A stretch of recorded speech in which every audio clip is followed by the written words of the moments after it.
क्या एक कपल में मेल पार्टनर में अगर ज़ीरो स्पर्म है तो प्रेगनेंसी अचीव की जा सकती है? ये एक बहुत ही मिसअंडरस्टूड, मिसकैलकुलेटेड और एक मिथ टॉपिक है जिसको मैं आज बहुत डिटेल से इस वीडियो में डिस्कस करने जा रही हूँ। मैं हूँ डॉक्टर सादिया मुमताज़ और आप देख रहे हैं gynae talks. As a couple जो है ये चीज़ बहुत ज़्यादा इमोशनली डिस्ट्रेसिंग होती है कि जब एक फर्टिलिटी वर्कअप कराया जाता है और पता चलता है कि फीमेल में तो सब कुछ ठीक है लेकिन मेल में एज़ोस्पर्मिया यानी कि ज़ीरो स्पर्म है। तो ये चीज़ ऑब्वियसली हमारे यहाँ मेल्स क्योंकि थोड़े इगोइस्टिक भी होते हैं, तो एक तो उनकी ईगो बहुत ज़्यादा इन्वॉल्व्ड होती है और दूसरा नेचुरली ये बहुत ज़्यादा एक स्ट्रेसफुल जो है वो कंडीशन है। लेकिन इस चीज़ को समझना कि क्या ज़ीरो स्पर्म के साथ प्रेगनेंसी पॉसिबल नहीं है या बिल्कुल जो है कोई इसका चांस नहीं है, इसके लिए आपको थोड़ी-सी गुड न्यूज़ देना चाहूँगी कि आज अब हमारी जो साइंस है, मेडिकल साइंस और टेक्नोलॉजी इतनी तरक्की कर चुकी है कि ऐसी कंडीशंस को भी हम बहुत ईज़िली जो है अगर 100% नहीं तो 80 से 90% क्योर कर लेते हैं। एक जो सीमन रिपोर्ट है उसमें अगर आपका ज़ीरो स्पर्म आया है यानी एज़ोस्पर्मिया आया है, तो इसका मतलब हरगिज़ ये नहीं है कि बॉडी के अंदर स्पर्म बन ही नहीं रहे हैं। एज़ोस्पर्मिया जो है वो 2 टाइप्स का होता है, जिसमें एक टाइप ये होती है कि स्पर्म्स बन रहे होते हैं, वो सिर्फ़ निकल नहीं रहे होते, सीमन में सिक्रीट नहीं हो रहे होते। उसकी वजूहात जो हैं उसमें ये होता है कि जैसे जो ट्यूब होती है, ट्यूबल ब्लॉकेट जो वास्ट डिफरेंस होता है जो टेस्टिस से स्पर्म को ट्रांसपोर्ट करता है सिक्रीशन में और ऑर्गन से इजैकुलेशन होती है कि अगर तो वो ट्यूब ब्लॉक है या कंजेनिटली वो ट्यूब एब्सेंट है, उस मेल में वो जो है वो बनी ही नहीं है, कोई इन्फेक्शन के दौरान उसकी स्कारिंग हुई हुई है या फिर ये है कि कोई उसमें जो है वो टॉर्शियसनेस है। सो ये वो वजूहात हैं जिनकी वजह से स्पर्म रिलीज़ ही नहीं होता, बाहर नहीं जाता, बन रहा होता है, लेकिन सीमन में एक्सक्रीट नहीं हो रहा होता। जो कि नो और जो नॉन ऑब्स्ट्रक्टिव कॉज़ेज़ हैं, यानी जिनमें ब्लॉकेट तो नहीं होता, लेकिन उसमें मेल में हार्मोनल प्रॉब्लम्स होती हैं, उसमें कोई जेनेटिक प्रॉब्लम होती है, टेस्टिस में वेरिकोसील हो सकती है। वेरिकोसील का मतलब ये होता है कि आपने जैसे देखा होगा कि वेरिकोज़ वेन्स होती हैं, वेन्स का गुच्छा होता है, वो जिस्म के किसी भी हिस्से में पाया जाता है। तो टेस्टिस में भी कई दफ़ा अगर वेन्स का गुच्छा मौजूद होता है, तो उसको हम वेरिकोसील कहते हैं। अगर कोई उसी मेल को कोई बचपन में या इन्वेस्टिगेशन से पहले कोई कैंसर रहा हो और उसका ट्रीटमेंट लिया हो उसने, जैसे रेडियोथेरेपी हुई हो, कीमोथेरेपी हुई हो, तो उसमें जो है वो एज़ोस्पर्मिया हो सकता है। अब इसको डायग्नोज़ कैसे किया जाता है? एज़ोस्पर्मिया डायग्नोज़ किया जाता है, कभी भी हम एक रिपोर्ट पे लेबल नहीं कर देते कि इस मेल को एज़ोस्पर्मिया है। कंसेक्युटिवली 2 रिपोर्ट्स अगर शो करती हैं कि इसमें एज़ोस्पर्मिया आ रहा है, तो फिर हम उस मेल को लेबल करते हैं कि हाँ, इसको एज़ोस्पर्मिया है। लेकिन फिर भी जैसा कि मैंने बताया, एज़ोस्पर्मिया आने का मतलब हरगिज़ ये नहीं है कि आपकी बॉडी में स्पर्म ही नहीं है।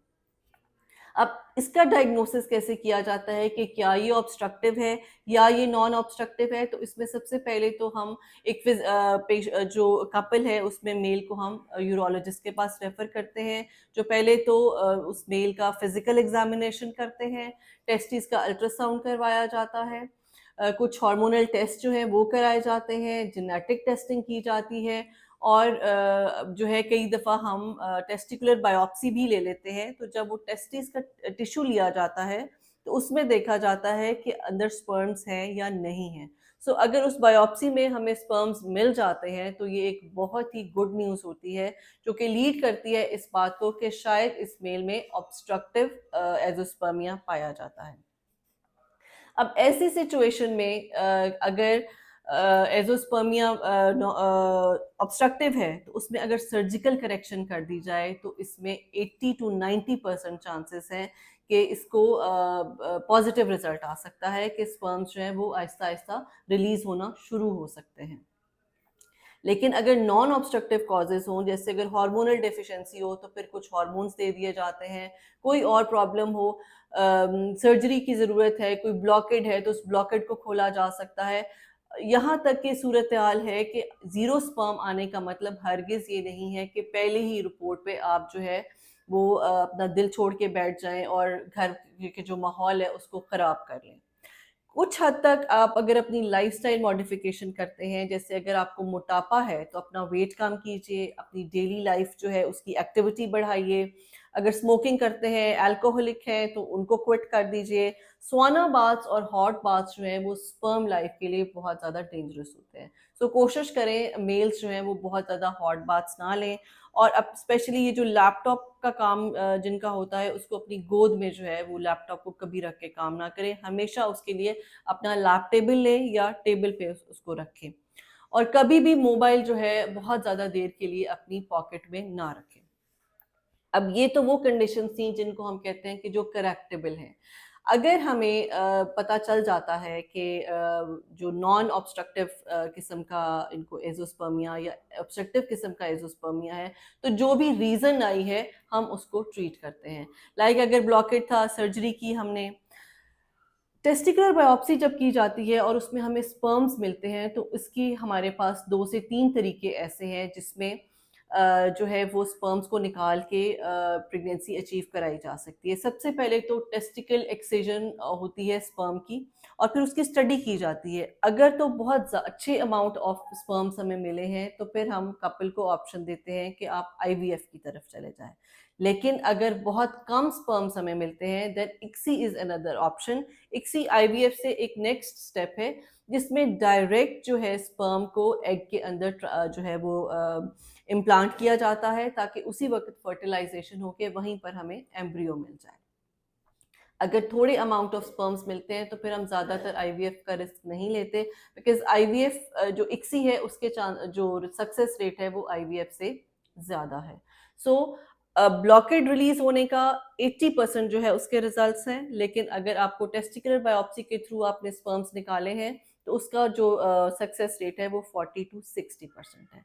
अब हम आते हैं उस नए जो प्रोसीजर जिसको स्टेम सेल कह के जो है वो बहुत ज़्यादा फ्लॉन्ट किया जा रहा है। हमारी वो जो डॉक्टर साहिबा हैं जो कहती हैं कि अगर आप मेरे पास आते हैं तो मेरे पास एक स्टेम सेल का प्रोसीजर है। वो मर्द हज़रात जिनके ज़ीरो स्पर्म्स हैं उनमें भी प्रेगनेंसी अचीव की जा सकती है।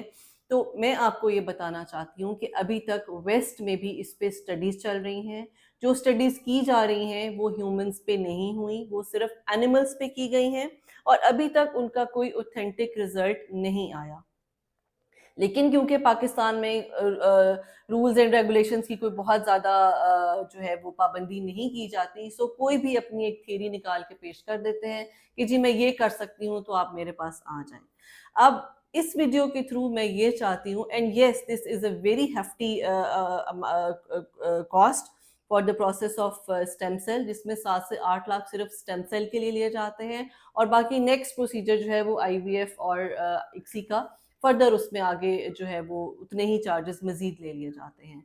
सो इस वीडियो के थ्रू मैं आपको ये एजुकेट करना चाहती हूँ, मैं आपको काउंसिल करना चाहती हूँ कि स्टेम सेल का ज़ीरो स्पर्म प्रेगनेंसी अचीव करने में कोई ख़ास रोल नहीं है।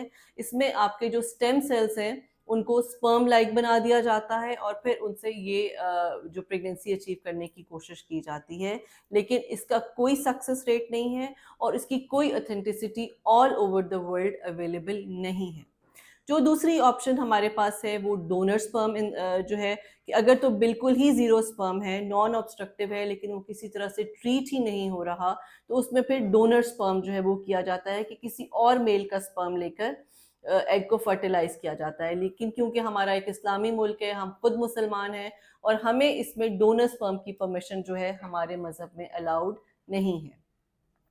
थर्ड ऑप्शन इज़ अडॉप्शन, कि अगर आपका वाकई ही ज़ीरो स्पर्म है कि बॉडी के अंदर भी स्पर्म नहीं बन रहा, बाहर तो चलो नहीं आ रहा लेकिन अंदर भी नहीं है, तो नेक्स्ट ऑप्शन आपके पास जो है वो अडॉप्शन की बचती है। सो आई विल रिक्वेस्ट यू कि आप अपने फाइनेंसेस, अपने इमोशंस और अपनी जो बाकी रिसोर्सेज हैं उनको स्टेम सेल पे ज़ाया ना करें। बाकी जो ऑप्शंस हैं उनकी तरफ जो है वो ज़रूर सोचें। Thank you so much.